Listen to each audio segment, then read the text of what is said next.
So we're moving our way through this really difficult passage in Romans 1, and I take time here because this is a tough one. This is a tough one. So the exchange that Paul describes between the worshiping of the Creator and worshiping the creature comes with drastic consequences that couldn't have been foreseen. This is played out in Genesis 3, where at the fall from grace, you find the slide almost impossible to calculate. Worship and ethics go together.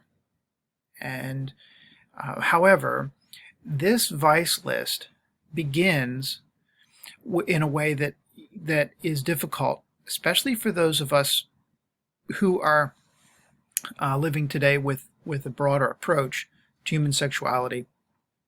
We'll find this passage a challenging one to get through, but I want to offer you a couple of ways to get through it. As you look through the passage, 26, verse 26 here,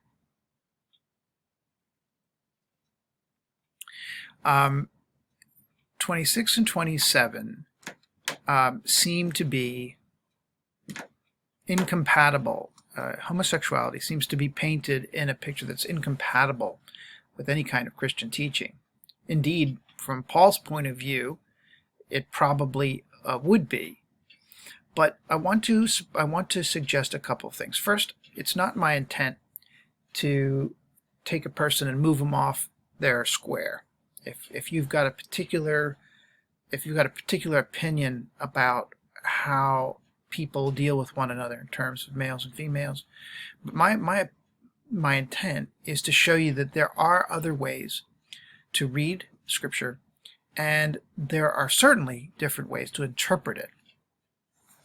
So this, I said before, is a familiar vice list, and it's important that we see that in this vice list that extends from verse 26 all the way out, look at what the point is. As Paul paints this picture of things that Paul considers to be vices, and here he really gets rolling when he gets to wickedness, evil, covetousness, malice, all this thing, right? Keep in mind, there's no break here. It goes right on. Therefore, you have no excuse, whoever you are, when you judge others, for in passing judgment on another, you condemn yourself, because you, the judge, are doing the very same things. So Paul's intent in drafting this vice list is not to give some kind of a notion about what is and what is not in bounds for a Christian. Sorry about the dislodged verses there, but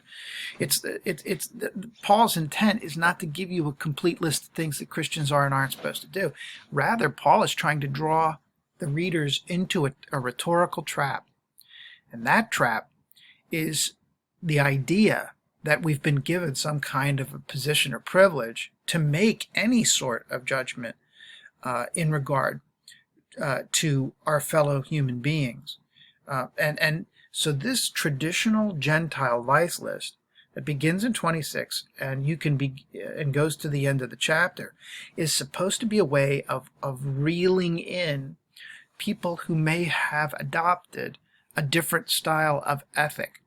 Whether that was a Jewish ethic, whether that was a Gentile proselyte ethic, in other words, a Gentile who had decided to come to Judaism and having embraced Jewish moral teaching, considered himself or herself better than the other.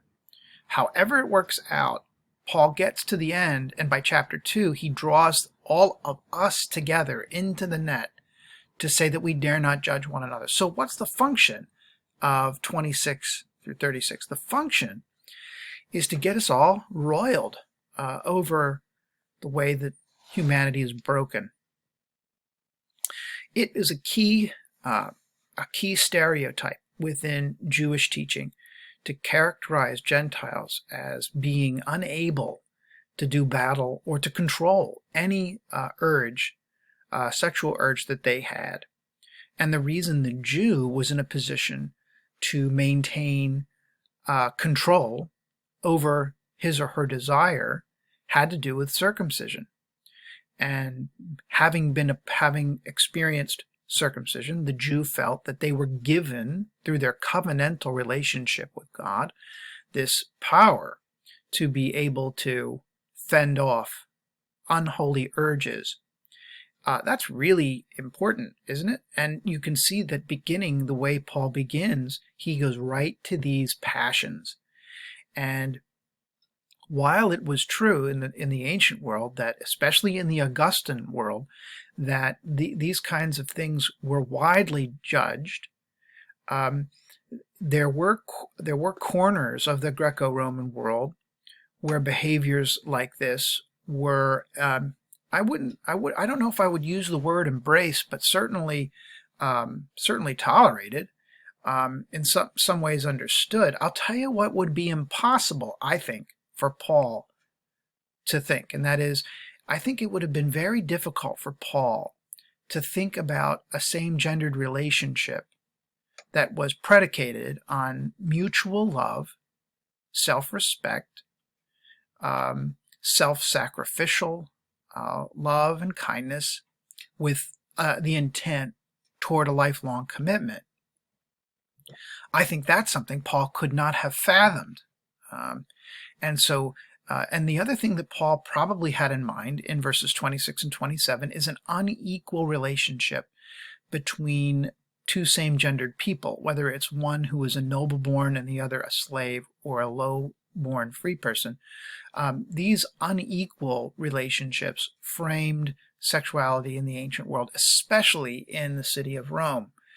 So those are factors that we should understand as cautions, as opposed to seeing Paul write in 26 and 27 and just paint a picture that would be easily transferable to 2020. Again, I'm not trying to knock you off your square, but I am suggesting that the whole point of this passage is not to draw us into a relationship of judgmentalism, but to alleviate that kind of pressure by getting to chapter 2 and exposing the trap that we have been in some way made worthy of the position of being a judge. Look at the rest of these sins: wickedness, evil, covetousness. I think my cat's going to get ready to introduce himself. Foolish, faithless, heartless, ruthless. They know God's decree that those who practice such things deserve to die. Yet they not only do them, but even applaud others who practice them. And Rascal is showing you his best side. You want to say hello? So Paul's decree is that these folks have made it so that the exchange of worship results in the futility of being able to self-discipline, and certainly the lack of worship tends towards this slope that you can't manage. It's this great sin passage. Again, here's the whole point. Therefore, you have no excuse, whoever you are. I don't know if you can see the cat carefully avoiding everything, right? So, chapter 2 begins with this: therefore you have no excuse when you judge another, for passing judgment on another, condemn yourself. So here's where Paul begins to ramp up his case that everybody is consigned under sin's power. And this begins to, thank you, Rascal, for the tail. This begins to Paul's, his statements about people who judge even though they have no position to judge. He says, you judge, but you do the same things. And he characterizes those things.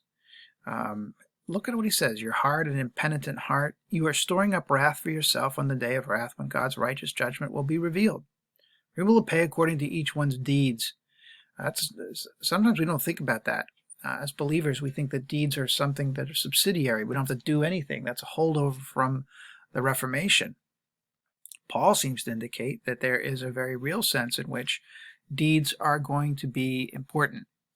And so he says the judgment's coming for the Jew first and also the Greek. but glory and honor and peace for everyone who does good, for the Jew first and also the Greek. Look at what Paul says. All have sinned apart from the law, perish apart from the law. It's not the hearers of the law who are righteous in God's sight, but the doers of the law. And then 14 presents a really interesting query theologically. When Gentiles who do not possess the law do instinctively what the law requires, these, though not having the law, are a law to themselves. They show what the law requires is written on their hearts, to which their own conscience also bears witness. So, what is the law that Paul is talking about here? Paul is talking about the Torah, the Jewish law. He's not talking predominantly about the natural law. He is not talking about Roman law. He's not talking about traffic violations. He's talking about the Jewish law. And so the temptation had been, and this is where Paul's Gentile audience really is really important. And the Gentile audience had been trying. This is my case. The Gentile audience had been trying to appropriate the Jewish law for themselves, and so they had adopted a Jewish ethic while being outside of the Jewish ethnic category. And this is what Paul says is a mistake. It's unclear to me how I feel about Paul's verdict on the Torah vis-a-vis the Jews themselves. There's a part of me that esteems Paul in the way that he describes this in 9 through 11, that a Jew who follows the Torah in a scrupulous way is still within the purview of God's grace and mercy, whereas the Gentile has been given opportunity to be wrapped up in God's grace and mercy because of Christ and the cross, which is not to say that the Jew somehow exists outside of the ramifications of the cross. So it's really tough to try to wrangle these little pieces. One thing I want to make sure I reinforce at the close of this section is that we understand that Paul's point in 1:16 all the way through 3:31 is to describe the universal character of the subjugation of humanity to sin's power. And the only remediation to that is the cross of Christ, both for Jews and for Greeks. That's the point that Paul's trying to make. And how is that appropriated? It's all by faith. Okay, so he talks about how the Jews, and this is interesting, right? Our point is that maybe there are Gentiles that come alongside. Look at how he says, you call yourself a Jew. Does this mean that the person really is a Jew by nature, or as an ethnic category, and that is a big factor here, or is the person relying on the law and just calling themselves a Jew? We'd use air quotes at that point. So look at he says, are you the light to the blind? And while you're doing all these things, do you steal? Here's what I want to. Do you that abhor idols, do you rob temples? That makes no sense within the context of a Jewish category, because a Jew would never even be close to robbing notice temples in the plural.